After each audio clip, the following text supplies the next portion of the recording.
In a forest full of colors, where flowers danced with the wind and trees whispered soft songs, lived a little hummingbird named Timo. Timo had fast, shiny wings, a delicate beak, and curious little eyes. But he also had a big problem. He didn't believe in himself. Every morning, when the other hummingbirds flew together, Timo did his very best to follow them. "Come on," Timo once said. "Faster," said another. But no matter how hard he flapped his wings, he always arrived last.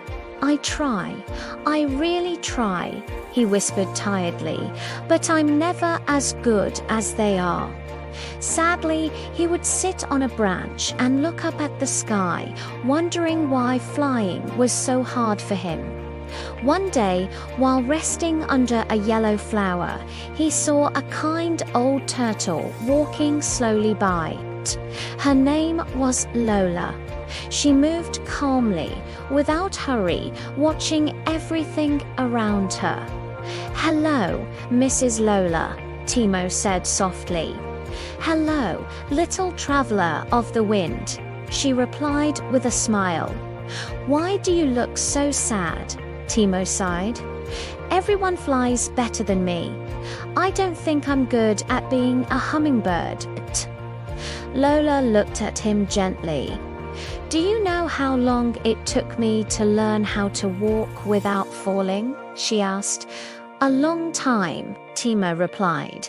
"A very long time," she laughed. "I fell 1,000 times. But I never gave up." Timo thought about her words, though deep inside he still doubted himself.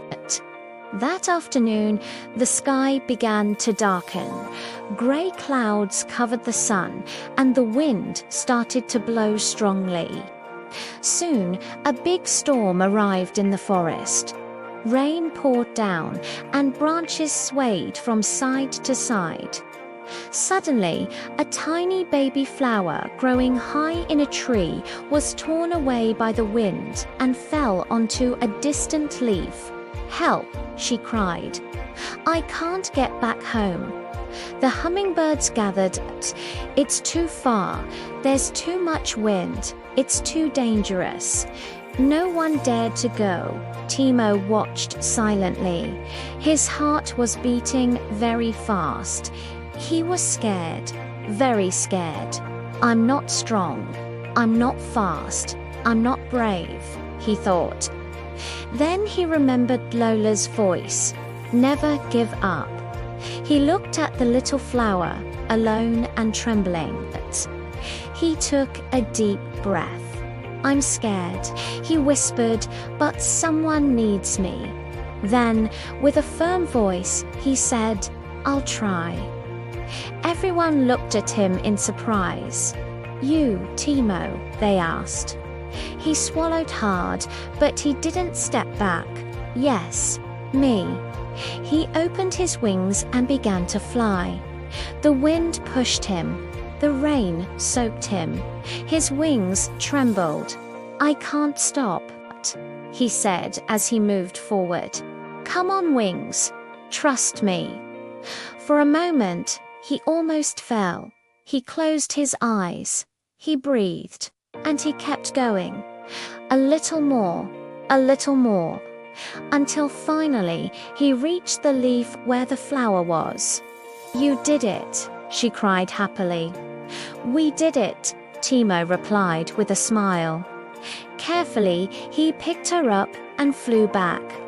This time, the wind seemed to help him. His wings moved with confidence. His heart was full of courage. When they returned to the tree, all the animals cheered. "Timo was amazing. You're so brave. You're a hero." Timo couldn't believe it. He looked at his wings. He looked at his chest. And he felt something new. Pride. Confidence. Lola slowly came closer. "Do you see, little traveler?" she said. You always had strength. You just needed to believe in it." Timo smiled. From that day on, he kept practicing. He was still small. He was still learning. He still made mistakes. But he never gave up, because he understood something very important. It doesn't matter how small you are. It doesn't matter how many times you fail. If you believe in yourself, if you try, if you don't give up, you can achieve amazing things. And so Timo, the little hummingbird, flew not only with his wings, but also with his heart. And remember, little friend, you have wings inside you too. Don't forget to like and subscribe for more beautiful stories.